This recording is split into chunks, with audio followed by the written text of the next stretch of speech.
innaka hakim. Allahumma inna nas'aluka ilman nafi'a wa rizqan tayyiba wa amalan mutaqabbala. Allahumma salli wa sallim ala nabiyyina Muhammad. Allahumma salli wa sallim ala nabiyyina Muhammad. Allahumma salli wa sallim ala nabiyyina Muhammad.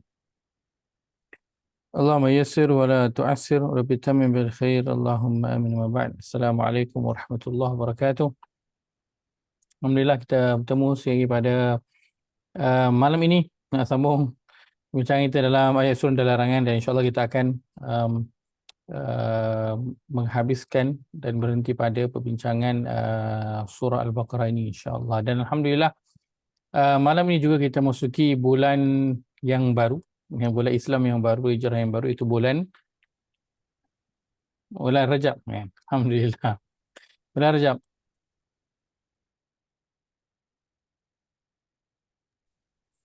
Bulan Rajab bulan yang keberapa?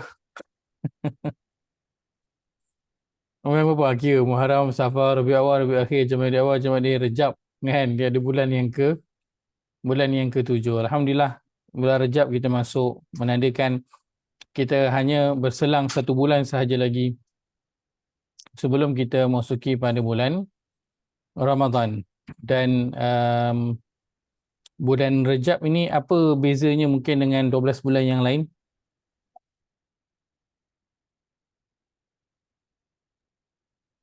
Bulan Rajab termasuk salah satu daripada 4 bulan yang disebut sebagai bulan haram. Kan kita Zulqa'dah, Zulhijjah, Muharram dan juga Rajab. Kan disebut dalam hadis Rajabu Mudhar, dan Rajabu Mudhar, dia bulan Rajab yang paling digemari oleh satu kabilah yang besar di Madinah, namanya Mudhar, bulan Rajab.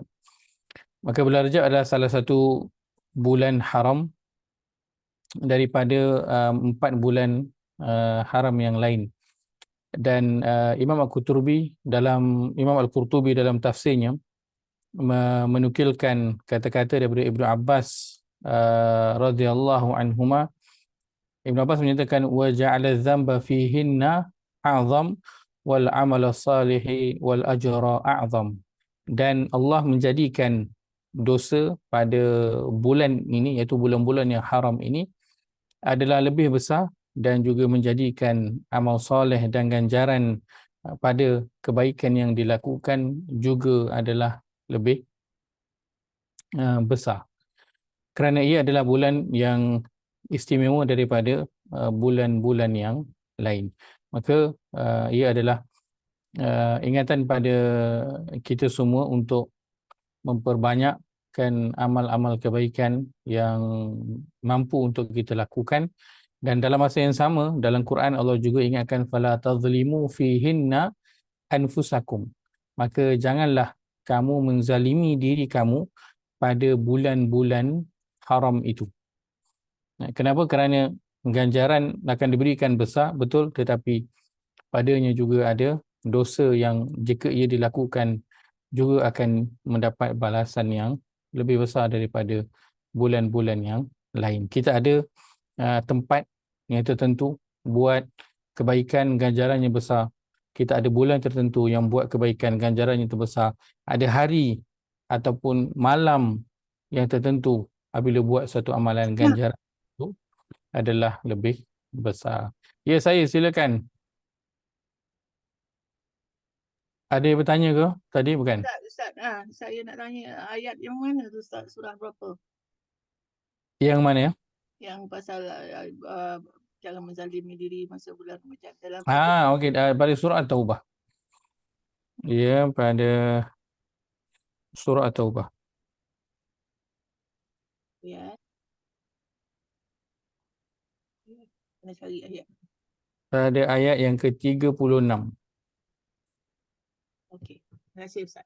Sama-sama. Kita ada Mekah, Madinah dan Masjid Aqsa. Ganjaran solat di situ besar, dan melakukan kesalahan di situ juga adalah besar kerana ia adalah apa? Tanah haram. So ganjaran besar, dan dosa yang jika dilakukan di situ juga adalah lebih besar. dan kita ada bulan-bulan haram yang ganjaran pahalanya itu besar, dan dalam masa yang sama jika melakukan dosa juga ialah satu yang lebih besar daripada bulan-bulan yang lain. Maka alhamdulillah kita nak teruskan berdoa. So selalunya bila masuk Rajab ni dah mulalah doa berbalingna Ramadan tu kan. Alhamdulillah lah dah mula dah biasa dalam masyarakat kita, yang ia antara perkara yang dilakukan oleh para sahabat dan salafus soleh 6 bulan. So kita 2 bulan start okey lah tu. Dan mereka 6 bulan, waktu bulan Safar hari tu mereka dah bermula dah berdoa. Tapi alhamdulillah kita sikit saja lagi nak memasuki bulan yang keampunannya itu sangat-sangat meluas, dan peluang untuk masuk syurga itu adalah sangat-sangat luas. Mudah-mudahan Allah sampaikan kita pada bulan tersebut insya-Allah. Amin. Baik. Kita nak mulakan malam ni dengan membaca ayat ke 278 pada surah Al-Baqarah halaman yang ke-47.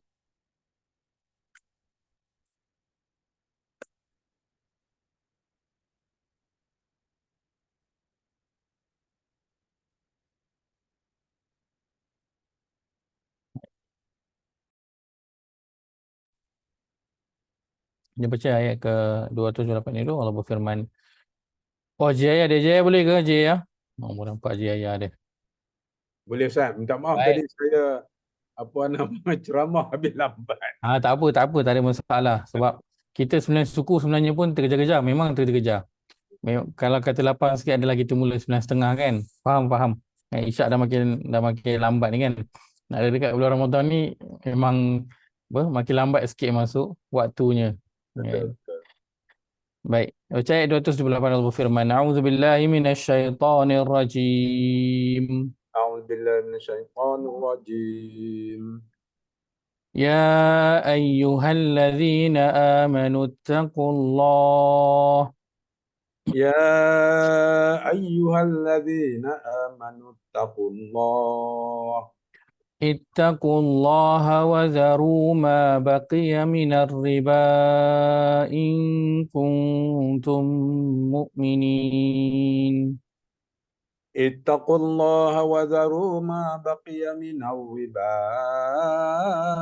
in kuntum mu'minin. Terjemahan tadi 278. Okey. Wahai orang-orang yang beriman, bertakwalah kamu kepada Allah dan tinggalkanlah, yakni jangan menuntut lagi saki-baki riba yang masih ada pada orang yang berhutang. Itu jika benar kamu orang-orang yang beriman. Baik.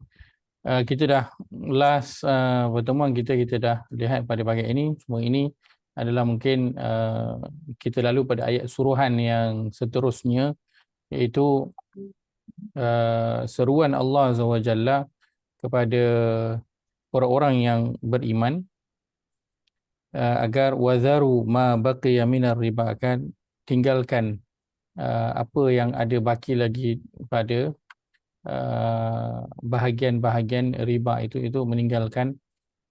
Terus jika kita telah sedar apa yang kita lakukan itu ada termasuk dalamnya unsur-unsur riba. Maka ayat ini seruan kepada orang beriman. Pertamanya, agar ittaqullah. Ini bentuk suruhan yang pertama Allah Azza wa Jalla. Bertakwalah kepada Allah. Ittaqullah ini bukan perkataan yang kali pertama kita jumpa, kan. Kita dah lihat sebelum ini perkataan takwa dia membawa kepada beberapa makna. Selain daripada makna takwa, apa makna lain yang ada lagi pada perkataan takwa?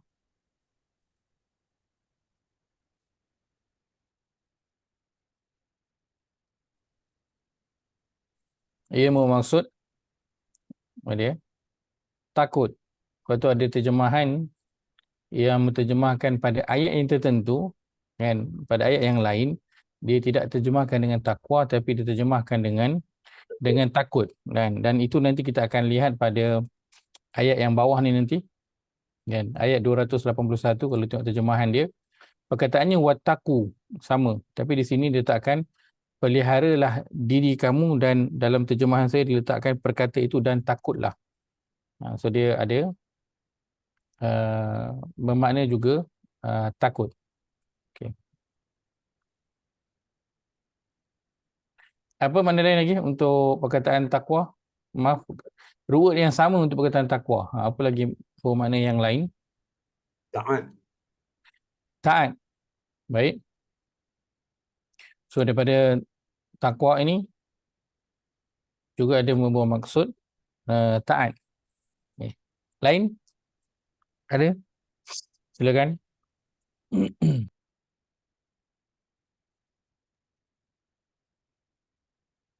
Perkataan takwa daripada ruwet yang sama juga membawa maksud pendinding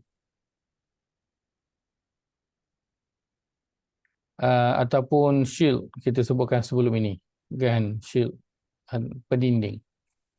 Itu makna yang ada pada perkataan takwa. Maka suruhan Allah Azza wa Jalla agar bertakwalah kepada Allah adalah yang pertama, buat apa yang Allah suruh, tinggal apa yang Allah larang. Yang kedua, dia adalah suruhan Allah Azza wa Jalla kepada orang beriman agar terus takut kepada Allah Azza wa Jalla. Kenapa perlu ada takut? Kerana bila ada takut, dia lebih mudah untuk nak dengar cakap, nak bergantung, nak tunduk. Itu adalah lebih mudah. Kalau tak ada perasaan takut tu, dia selalunya dia susah sikit lah bila tak ada takut. So bila ada takut, dia lebih mudah untuk nak tunduk. Dan sebab itulah Allah bawakan dalam kehidupan kita banyak terjadi perkara-perkara yang menakutkan. Itu Allah sebutkan dalam Al-Quran, wa yukhawifullahu bihi ibadah. Dan Allah menakut-nakutkan hamba-hambanya. Dan memang 3 rukun ibadah. Yang pertama, al-hub, cinta, sayang. Yang kedua, al-khawf, takut. Dan yang ketiga adalah ar-raja, harap. So, ini adalah 3 rukun dalam ibadah. Perlu ada dalam satu ibadah kita. Kita menjalankan ibadah dengan rasa cinta, dengan rasa takut, dan dengan rasa berharap. Dia tak boleh miss satu daripada 3 perkara ini. Itu ketiga-tiga perkara ini Allah letakkan dalam surah Al-Fatihah. Maka ittaqullah adalah seruan Allah Azza wa Jalla kepada orang yang beriman agar sediakan pendinding, shield untuk diri sendiri. Kena sediakan. Kenapa? Kerana bila Allah sebut kena sediakan pendinding, kan, macam kita ada shield itu, so maknanya kita nak pergi apa? Nak pergi jalan santai-santai ke? Tak, tahu dah. Bila kita pegang dia shield tu, kan, kalau kata yang begitu. So kita tahu dah, itu memang kena bersiap siaga untuk pergi berperang. Dan situasi kita adalah sentiasa macam orang sedang dalam medan peperangan. Kita Allah kata, ingatkan selalu, kena ittaqullah. Kena sentiasa persiapkan shield itu, perlindungan kepada diri. Baik. Kalau kita lihat sebelum ini, kita melihat kepada tingkatan dalam agama kita. Kita sebutkan kita ada Muslim, kan? Kita ada mukmin, kita ada muhsin. Baik. Dan ini tingkatan-tingkatan dia. Kan? Mukmin adalah lebih tinggi daripada Muslim, dan muhsin adalah lebih tinggi daripada mukmin. Kalau kita lihat pula pada awal surah Al-Baqarah, Allah tidak menyebutkan satu daripada 3 ni, tak ada. Awal surah Al-Baqarah Allah sebut tentang apa? Zalikal kitabu la raiba fi hudan lil. Allah sebut muttaqin. So di manakah muttaqin? Kalau kita nak letakkan di sini, di manakah muttaqin? Muhsin tak. Takun lah, yang bertakwa lah Ustaz. Yang bertakwa. So, satu lagi kategori. Di mana nak diletakkan? Because letakkan muttaqin berada di sini. Okey. Kalau kita lihat dalam surah, saya tengok surah apa? Sebentar.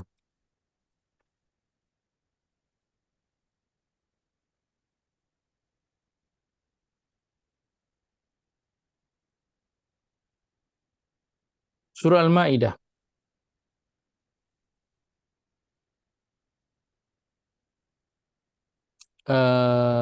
Ayat yang ke-93. Surah kelima ayat yang ke-93.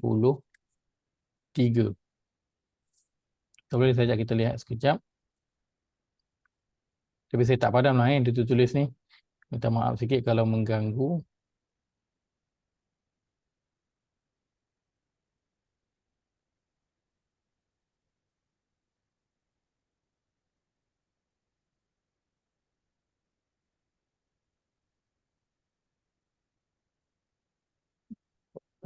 Surah 5 ayat yang ke-93 sampai 2 sampai 3. Baik.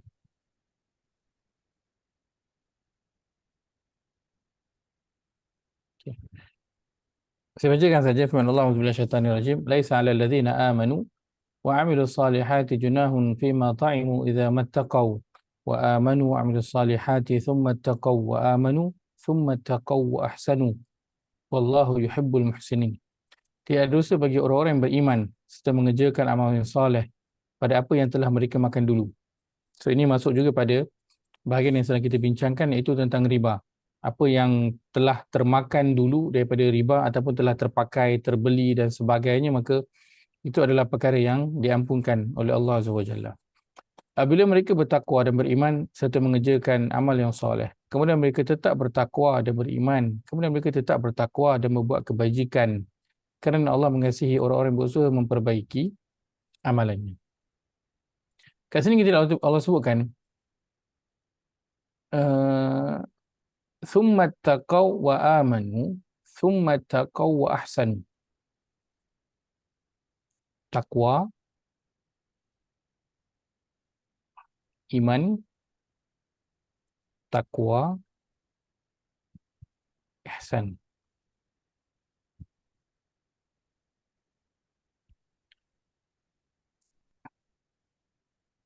Maka ayat ni memberi gambaran kepada kita bahawa pada orang beriman ada takwa, pada orang muhsinin ada takwa.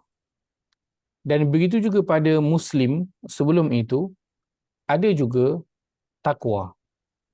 So daripada ayat ini, kalau kita kembali pada ayat kita,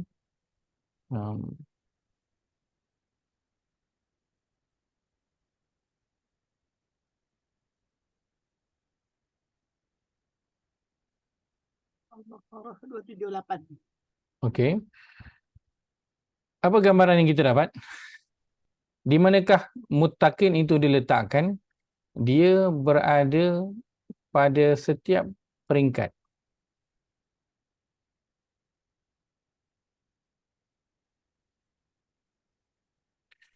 Maka orang Islam ataupun Muslim dia ada takwa dengan tahap dia. Mukmin ada takwa dengan tahap dia dan muhsin ada takwa dengan tahap dia. Maka sebab itu di awal Al-Baqarah Allah seru kepada kita semua, Quran adalah petunjuk bagi orang-orang yang bertakwa. Dan apa fungsi Quran ni kepada seseorang? Adakah Quran ini hanya akan berfungsi kepada orang yang bila baca tu dia tahu maknanya? Orang yang terror bahasa Arab, bila dia baca tu dia tahu terus makna-makna dia. Adakah Al-Quran akan berfungsi dengan orang sebegitu sahaja? Tak. Tak. Quran berfungsi dengan orang yang bagaimana? Amalkan sekali. Orang yang beramalkan sekali, Al-Quran akan berfungsi? Faham, amal.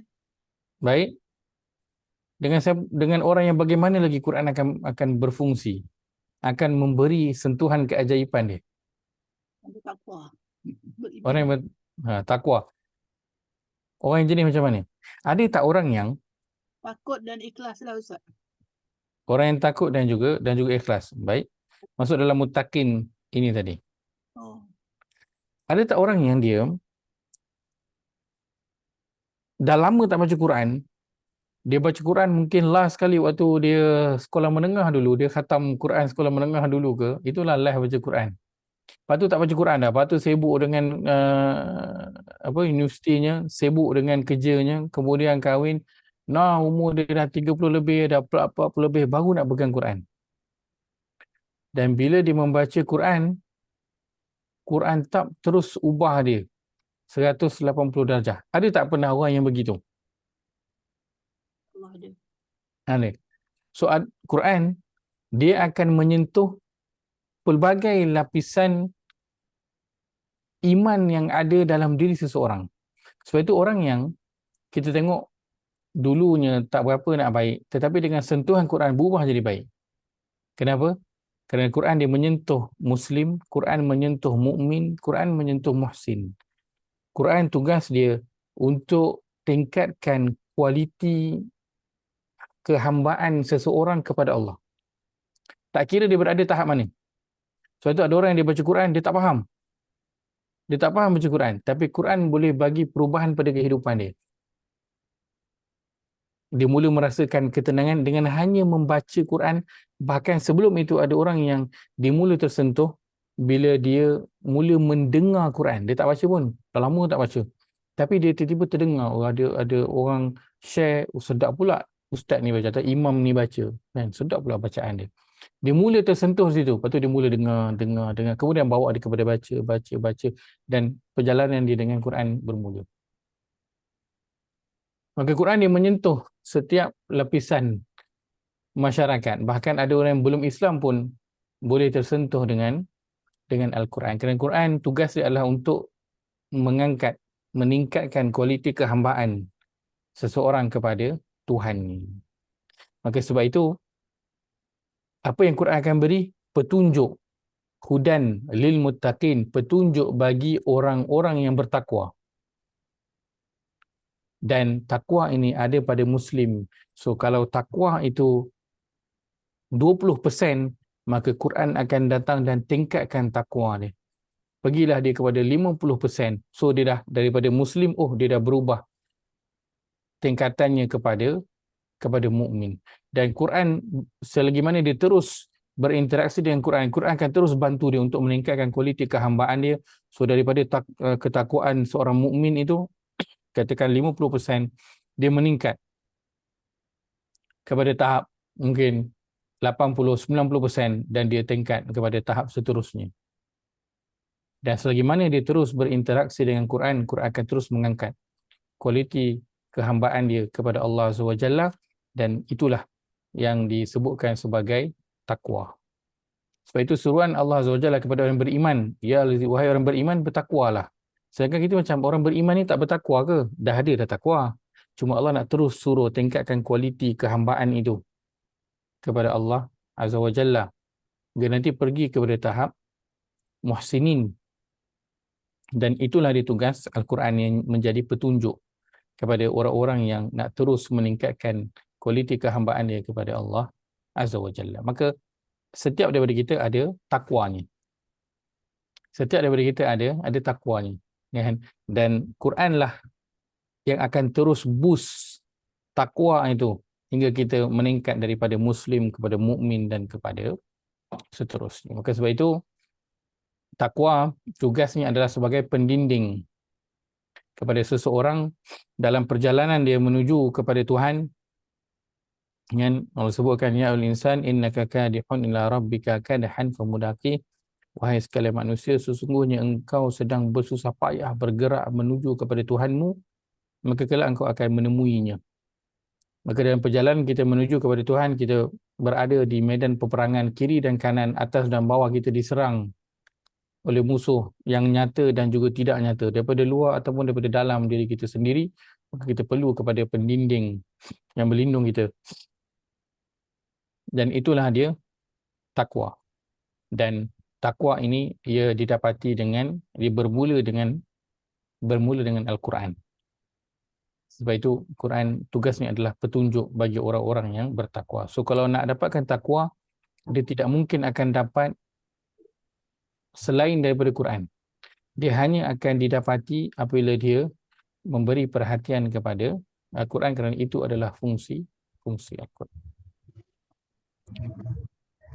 Wazaru ma baqiya minar riba, dan tinggalkanlah. So ini adalah suruhan Allah Azza wa Jalla yang kedua dalam ayat ini, iaitu tinggalkan Tinggalkan riba.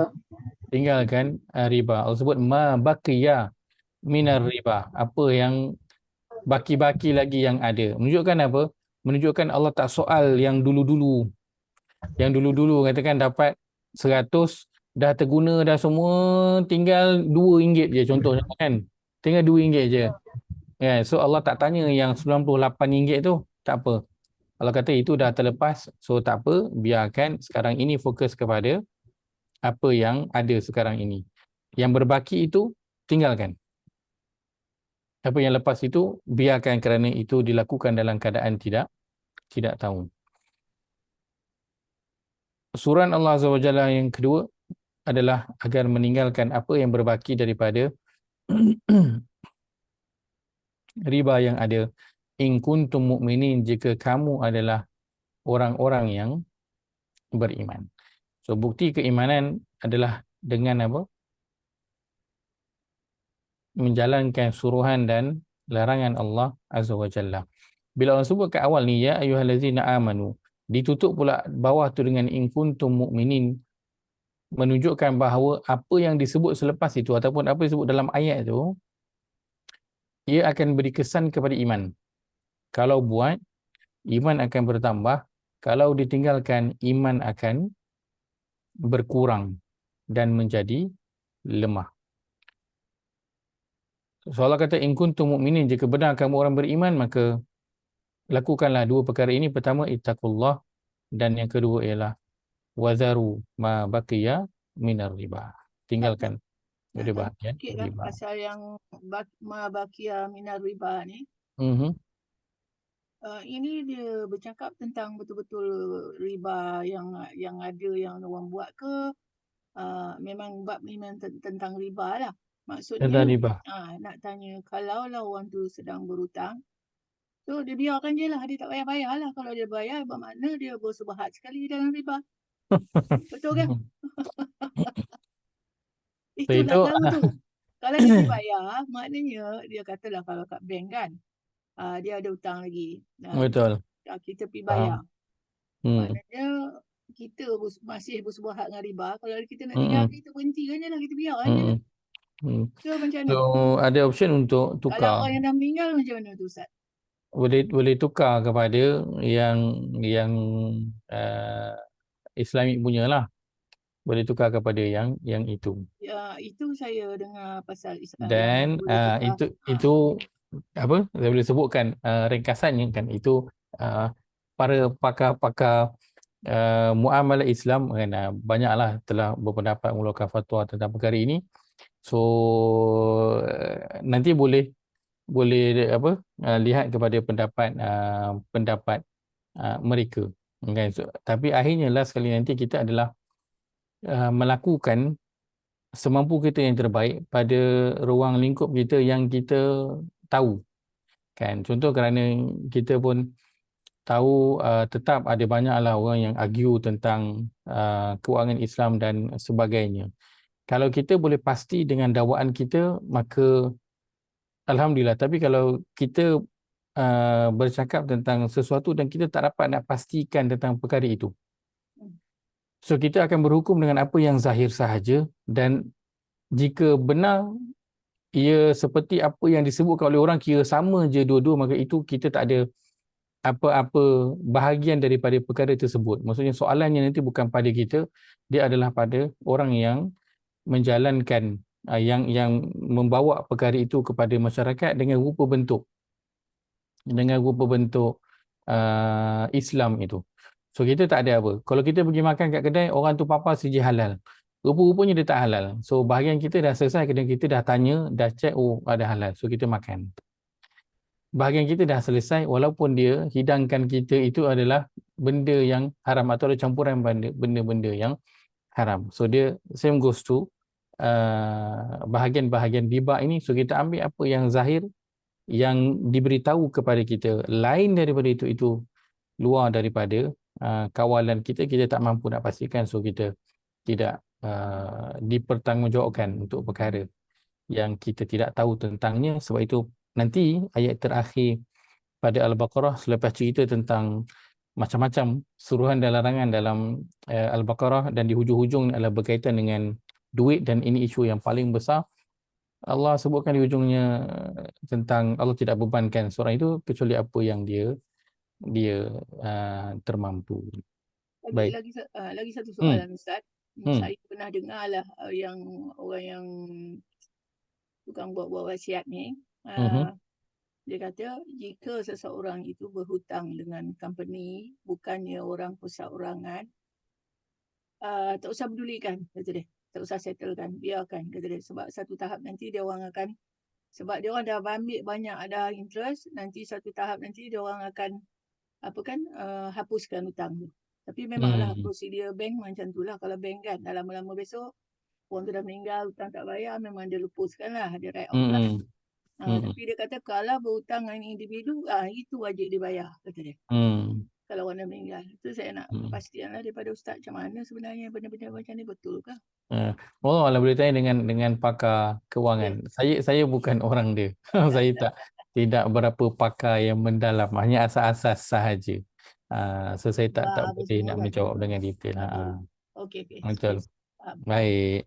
Saya boleh menjawab untuk nak menjaga air muka dan reputasi saya, kan. Tetapi itu di hadapan orang, di hadapan Allah nanti lagi teruk saya nak kena jawab. So saya cakap saya bukan orang yang tepat untuk nak bertanya tentang kewangan Islam. Yang asas-asas boleh, tapi yang detail-detail lah saya pun tak tahu. Lagi-lagi bila prosedurnya itu berubah-ubah, banyak keluar plan-plan yang baru. So saya menyerahkan kepada yang jauh lebih pakar. Allahu'alam. Itulah kalau ikut cara Islam kan Ustaz, kalau kita berhutang mesti bayar lah kan. Itu je. Betul. Baik, akan tapi apa pelajaran yang besar yang diambil ialah Allah sebutkan di hujung ini in kuntum mu'minin. Setiap suruhan dan larangan Allah Azza wa Jalla itu adalah lambang keimanan seseorang. Dia again kembali kepada mungkin apa yang kita dah sebut sebelum ini beberapa kali tentang kata-kata orang, dia tu nampak je, contoh kan, tak tutup aurat, tak pakai tudung contohnya, tapi hati dia baik, kan? Kerana daripada zahir perbuatan itulah lambang keimanan yang berada dalam diri. So dia adalah cara yang mudah untuk kita semak sebenarnya iman kita berada di tahap yang mana. Kita semak apabila kita berhadapan dengan suruhan dan larangan Allah Azza wa Jalla, adakah kita ada tapi-tapi, memberi alasan, bertangguh-tangguh, ataupun kita terus sahaja melakukan. Dia seperti mana kan kita sebutkan pagi tadi tentang bila turunnya ayat pengharaman arak, kan Allah bertanya fahal antum muntahun, maka apa yang dilakukan oleh para sahabat? Allah bertanya maka adakah kamu nak berhenti? Kan, maka para sahabat kita terus sahaja berhenti daripada meminum arak dan juga berjudi. Mereka pulang ke rumah dan membuang semua arak yang berada di rumah. Sedangkan arak adalah minuman yang mereka telah minum lama. Bukan diorang je tak minum, ayah, atuk, nini yang dah berkurun-kurun ada minum arak. Macam kita lah kan, okok tu dah sebati sangat dah. Kalau tak kena tak boleh kan, bukan baru sehari dua seokok kan, dah berbelah-belah tahun seokok contohnya. So dia sesuatu yang susah. Akan tapi para sahabat bila berhadapan dengan suruhan dan larangan Allah Azza wa Jalla, mereka sami'na wa ata'na. Terus saja melakukan, dan itu adalah lambang keimanan. Dan pada mereka bukan saja ada arak, ada judi. Mereka juga ada pelacuran, mereka juga ada riba juga. Sebab itu turun ayat tentang riba, kerana mereka juga ada menjalankan urus niaga tersebut. Tapi bila turun saja ayat ini, mereka terus meninggalkan, dan itu adalah lambang keimanan. So kita boleh semak pada diri kita bila kita berhadapan dengan suruhan dan larangan Allah SWT, adakah kita terus buat ataupun tidak. Dan antara satu klip video yang lalu ke saya, seorang syekh tu sebut, dia kata, engkau nak tahu tak engkau ni orang yang beriman ataupun tidak? Caranya bagaimana? Tengok solat subuh engkau bagaimana. So kalau solat subuh itu lambat, solat subuh itu di rumah, maka itu adalah ciri-ciri orang munafik. So mudah aja, tak perlu susah pun kita nak semak, kan? Semak solat subuh kita. Dan kadang-kadang kita tenggelam dengan mungkin sebahagian amal ataupun kebaikan yang kita lakukan, dan kita rasa, wah, aku dah okey dah, kan? Aku banyak tolong orang, aku banyak bersedekah mungkin, kan? Tapi bila kita semak pada perkara-perkara yang asas, contohnya seperti solat subuh secara berjemaah itu, maka rupa-rupanya kita boleh agak dah iman kita berada pada tahap yang maka itu adalah petanda keimanan kita. Bila kita nak semak, kita berada di tahap yang mana bila kita berhadapan dengan suruhan dan larangan Allah Azza wa Jalla. Ayat ke-279 itu terjemahannya. Oleh itu, kalau kamu tidak juga melakukan perintah mengenai larangan riba itu, maka ketahuilah kamu akan adanya peperangan dari Allah dan Rasulnya. Dan jika kamu bertaubat, maka hak kamu yang sebenarnya ialah pokok asal harta kamu. Dengan yang demikian, kamu tidak berlaku zalim kepada sesiapa, dan kamu juga tidak dizalimi oleh sesiapa. Ayat 281 adalah suruhan Allah Azza wa Jalla yang terakhir pada halaman ini. Allah bermula dengan wattaqu yawman turja'una fihi ila Allah thumma tuwaffa kullu nafsin ma kasabat wa hum la yuzlamun. Dan peliharalah diri kamu dari huru-hara hari kiamat, yang padanya kamu akan dikembalikan kepada Allah. Kemudian akan disempurnakan balasan tiap-tiap seorang menurut apa yang telah diusahakannya, sedang mereka tidak dikurangkan balasannya sedikit pun. Ayat 281 ini adalah di antara ayat-ayat yang terakhir diturunkan. Hingga ada perselisihan ulama, sikitlah yang berselisih tentang apakah di ayat terakhir yang diturunkan. Ada yang menyebutkan ayat pada surah Al-Maidah itu, al-yauma akmaltu lakum dinakum, pada hari ini aku sempurnakan agama kamu. Dan ada yang menyebutkan ayat ini sebagai ayat yang terakhir yang diturunkan. Peringkasnya ialah ayat 281 ini adalah di antara ayat-ayat terakhir yang diturunkan kepada Nabi sallallahu alaihi wasallam. Dan ini adalah ingatan Allah Azza wa Jalla, wattaqu. Di sini tak ada diletakkan Allah, dia bukan wattaqullah, tapi wattaqu yauman. Allah minta untuk takut, dan apabila timbul perasaan takut, maka seseorang itu akan mulalah untuk menjaga diri dia. Kalau takut api, orang akan jaga diri dia supaya tak terkena api. Kalau takut dengan tengah jalan-jalan nampak anjing contohnya, kalau takut dengan anjing, orang akan memelihara, menjaga diri dia daripada kena gigit anjing. So dia akan sorok ke, lari ke, dan sebagainya. So takut akan menjadikan seorang itu berhati-hati. Seorang itu akan menjaga dirinya daripada terkena perkara tersebut. Dan di sini Allah suruh takut dan memelihara diri tentang apa? Yauman. Tentang satu hari. Hari apa? Turja'una fihi ilallah. Kamu akan dikembalikan kepada Allah Azza wa Jalla. Hari yang kita semua bersedia ataupun tidak, dan kita akan apa? Raji'un, kan, inna lillahi wa inna ilaihi raji'un. Raji'un ini diletakkan dalam bentuk isim ke fi'il?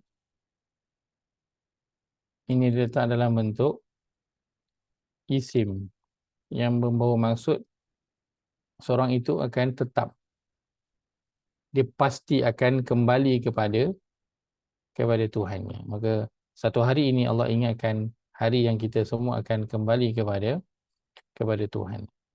Kemudian apa yang berlaku? Tuwaffa kullu nafsin ma kasabat. Kemudian akan disempurnakan balasan tiap-tiap seorang menurut apa yang telah dia usahakan. Ayat sebelum ini, ayat 280, ayat sebelum ini Allah sebut tentang apa? Sebut tentang riba. Riba perkara yang betul ke salah? Perkara yang salah, kan?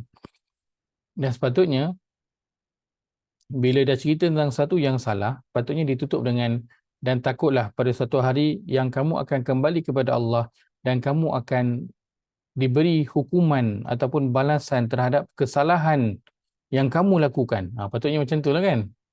Tapi Allah tak sebut tentang kesalahan.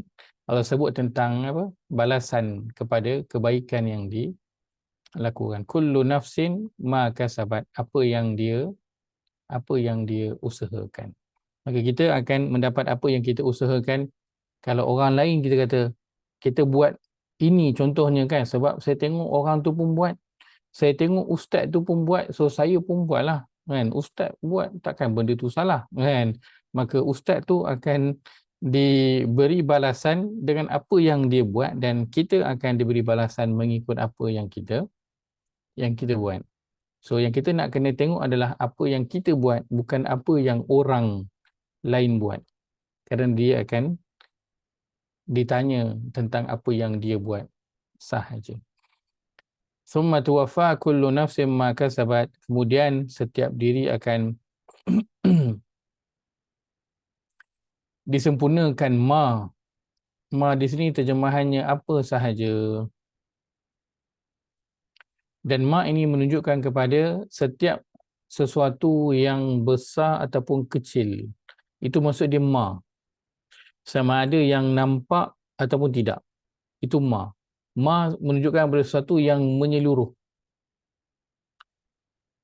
So apa sahaja yang dibuat oleh setiap diri, besar ataupun kecil, dia nampak ataupun tidak, dia sedar ataupun tidak, dia ingat lagi ataupun tidak, maka semua itu akan diberi balasan oleh Allah Azza wa Jalla. Maka bila kita tahu setiap apa yang kita lakukan akan diberi balasan, maka beringatlah untuk buat ketika ini. Dan sudah tentu bila bercerita tentang balasan, tak ada siapa yang nak balasan yang buruk. Setiap orang nak balasan yang baik. Tak ada siapa yang nak rugi. Setiap orang nak untung. Kan?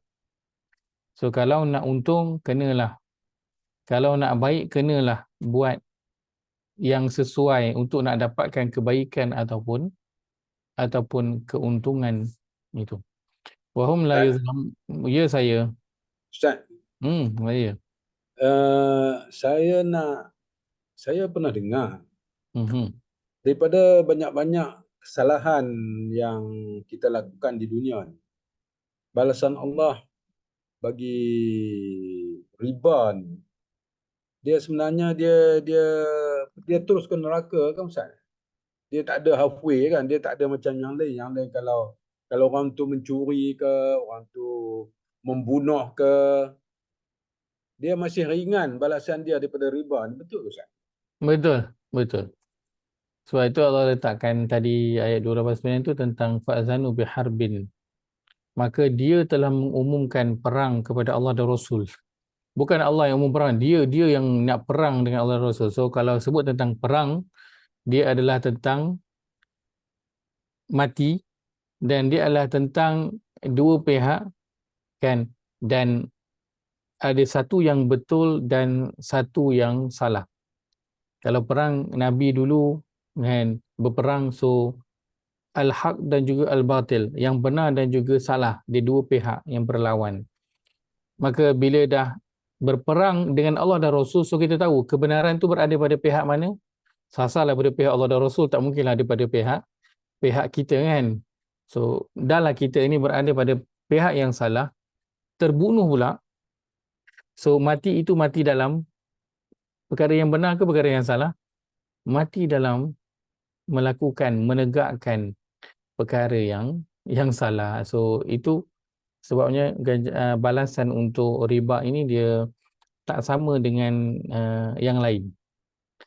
Dia boleh menghapuskan banyak amal-amal kebaikan dan dia adalah sesuatu yang membawa seseorang itu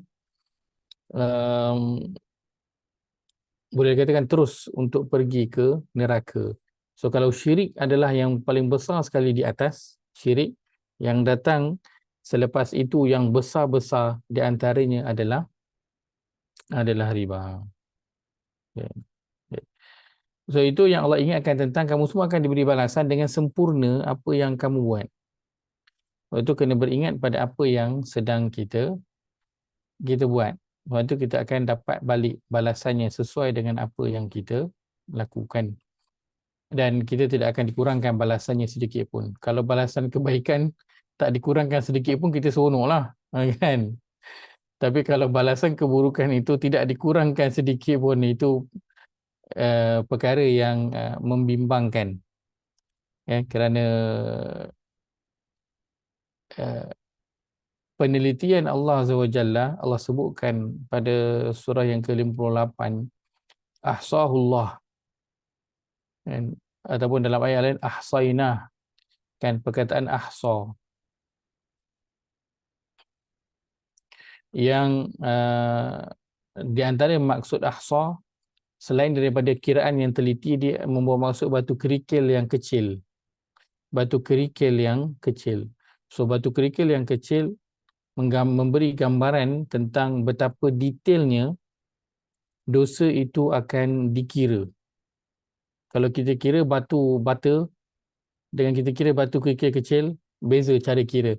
Batu bata kita boleh kira sambil-sambil 1, 2, 3, 4, 5.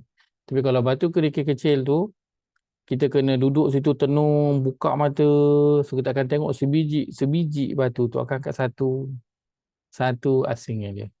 So begitu cara Allah kan mengira, menghitung setiap apa yang dilakukan. Ahsainahu dalam ayat yang lain, ahsahullah, akan mengira dengan kiraan yang teliti. Maka apa yang dilakukan dengan tujuan untuk rasa seronok dan best di dunia ini, dia adalah sesuatu yang tidak berbaloi bila kita menyedari kita akan kena bayar balik keseronokan tersebut. Walal akhiratu khairul laka minal ula, dan akhirat itu adalah lebih baik daripada dunia. Dan pada ayat tersebut digunakan al-ula. Al-ula maksudnya apa? Sesuatu yang awal. Bila sebut tentang awal, maknanya ada akhir. Apa saja yang kita buat di atas muka bumi ini, seronok macam mana pun, best macam mana pun, dia tetap akan berakhir. Seorang yang dia bergembira dengan harta dia, hasil pendapatan daripada harta dia, dia nikmati. Berapa lama yang dia boleh nikmati? Ambil lah 40, 50 tahun, 60 tahun dia boleh menikmati hasil tersebut. Tapi macam mana pun dia akan sampai kepada pengakhiran. Dan pengakhiran itu nanti dia akan ditanya balik apa yang telah dia lakukan, macam mana dia mendapat perkara-perkara tersebut. Dan ia satu perkara yang tidak berbaloi untuk kita korbankan kegembiraan 20-30 tahun untuk sesuatu azab yang waliyazubillah boleh pergi hingga kepada khalidan fiha, kekal berada di dalam neraka. Suatu perkara yang tidak berbaloi. Biarlah kita sederhana ataupun tidak mampu untuk nak ada apa-apa, kan, asalkan kita tahu ia adalah sesuatu yang bersih untuk kita bawa kembali kepada Allah Azza wa Jalla. Maka ini beberapa suruhan Allah Azza wa Jalla pada ayat 278 dan ayat 281. Kita beri setakat itu, insya-Allah kita akan sambung bagi 2 halaman lagi.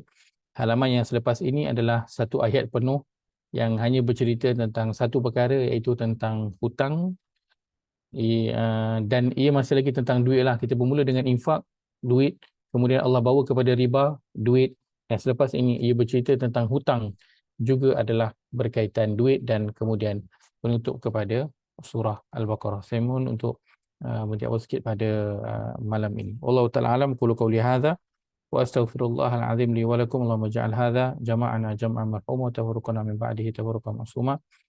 اللهم إنا نعوذ بك من علم لا ينفع، من قلب لا يخشع، من نفس لا تشبع، ومن دعوة لا يستجاب لها. ربنا اغفر لنا ولإخواننا الذين سبقونا بالإيمان ولا تجعل في قلوبنا غلا للذين آمنوا ربنا إنك رؤوف رحيم. ربنا آتنا في الدنيا حسنة وفي الآخرة حسنة وقنا عذاب النار.